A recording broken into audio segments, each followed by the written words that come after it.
Shalom, salam sejahtera bagi Bapak Ibu, Saudara-saudara, anak-anak yang dikasihi oleh Tuhan Yesus Kristus.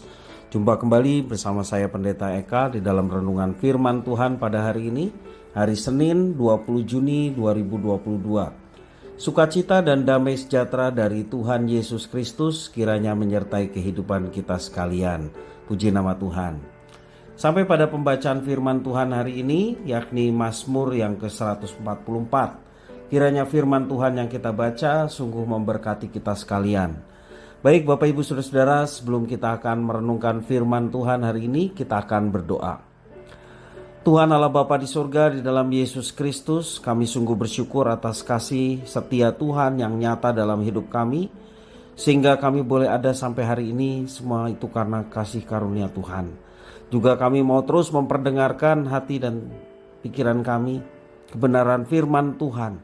Kau yang mampukan kami untuk dapat memahaminya, Kau juga menolong untuk kami dapat terapkan dalam hidup kami. Terima kasih Bapa, terpujilah namamu. Demi nama Tuhan Yesus kami berdoa. Amin. Mazmur 144 ayat 1-11. Dari Daud, terpujilah Tuhan, gunung batuku, yang mengajar tanganku untuk bertempur dan jari-jariku untuk berperang, yang menjadi tempat perlindunganku dan kubu pertahananku, kota bentengku dan penyelamatku, perisaiku dan tempat aku berlindung, yang menundukkan bangsa-bangsa ke bawah kuasaku. Ya Tuhan, apakah manusia itu sehingga Engkau memperhatikannya, dan anak-anak manusia sehingga Engkau memperhitungkannya? Manusia sama seperti angin, hari-harinya seperti bayang-bayang yang lewat. Ya Tuhan, tekukanlah langit-Mu dan turunlah. Sentuhlah gunung-gunung sehingga berasap. Lontarkanlah kilat-kilat dan serahkanlah mereka. Lepaskanlah panah-panah-Mu sehingga mereka kacau. Ulurkanlah tangan-Mu dari tempat tinggi, bebaskanlah aku dan lepaskanlah aku dari banjir, dari tangan orang-orang asing, yang mulutnya mengucapkan tipu dan yang tangan kanannya adalah tangan kanan dusta. Ya Allah, aku hendak menyanyikan nyanyian baru bagimu. Dengan gambus 10 tali, aku hendak bermazmur bagimu. Engkau yang memberikan kemenangan kepada raja-raja dan yang membebaskan Daud hambamu. Bebaskanlah aku daripada pedang celaka dan lepaskanlah aku dari tangan orang-orang asing yang mulutnya mengucapkan tipu dan yang tangan kanannya adalah tangan kanan dusta.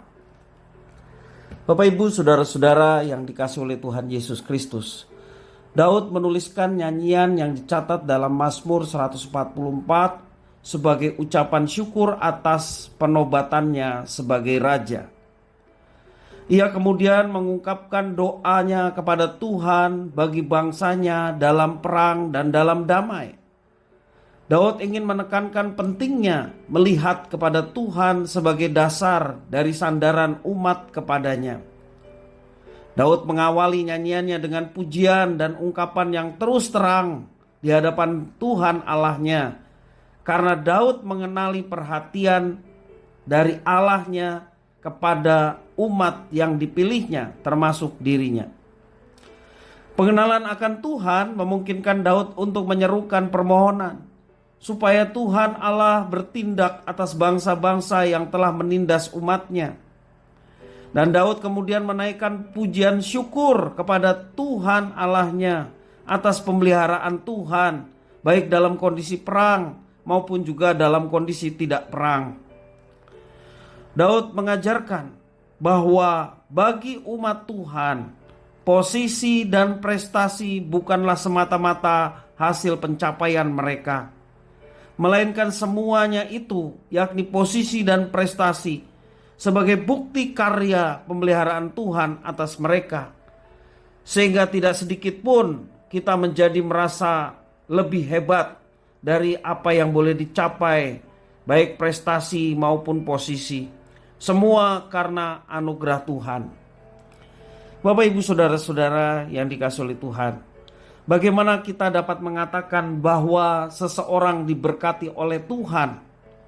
Apakah artinya kita akan memiliki harta berlimpah, demikian juga posisi yang bergengsi dan lain sebagainya? Lihat bagaimana Daud menjabarkan realitas berkat. Allah menyertai dalam keadaan sulit seperti perang, juga dalam keadaan baik, yakni dalam keadaan damai. Setiap pemberian yang kita terima adalah buah karya dari Tuhan bagi pekerjaannya.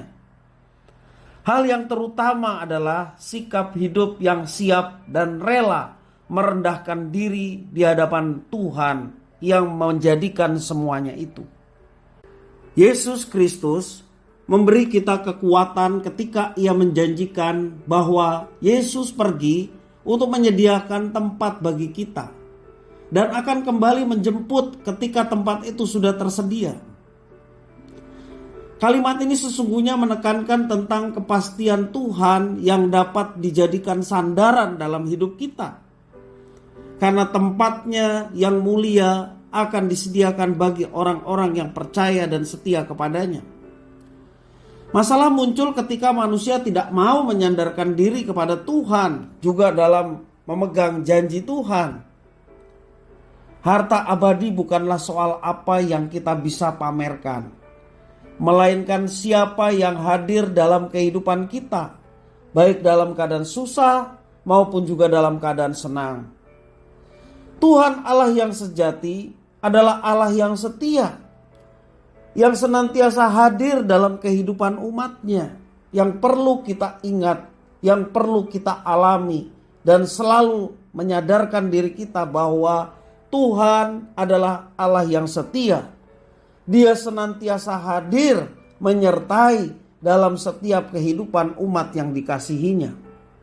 Dialah sandaran kita, baik ketika kita berada di dunia, lebih-lebih ketika kita meninggalkan dunia ini.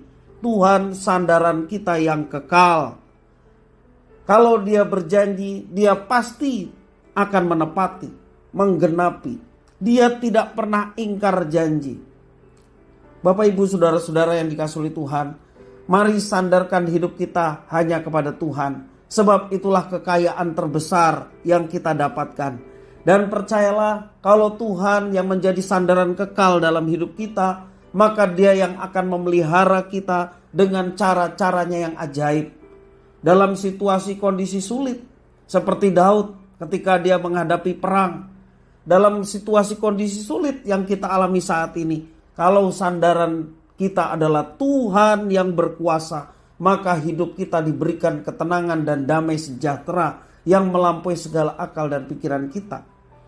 Damai sejahtera itulah yang memimpin kita untuk menjalani kehidupan dengan penuh semangat, dengan penuh ketenangan, karena kita meyakini ada pribadi yang menyertai dan memberkati hidup kita, dan Dialah Tuhan. Kita tidak akan mudah putus asa menghadapi tantangan dan persoalan masalah kehidupan seberat apapun. Karena kita tahu di balik setiap persoalan Allah ingin supaya kita tetap tangguh, tetap kuat, tidak mudah kecewa, tidak mudah putus asa. Kita tangguh kuat bersama dengan Tuhan karena kita tahu di balik setiap persoalan dan tantangan hidup ada kebaikan yang Tuhan mau nyatakan. Karena itu jangan pernah goyah, jangan pernah putus asa. Mari kita menyandarkan hidup kita kepada pribadi yang kekal, bersandar kepada yang kekal, yaitu Tuhan, Sang Penguasa, Penebus yang memberkati kita sekalian. Kiranya firman Tuhan memberkati kita. Mari kita berdoa.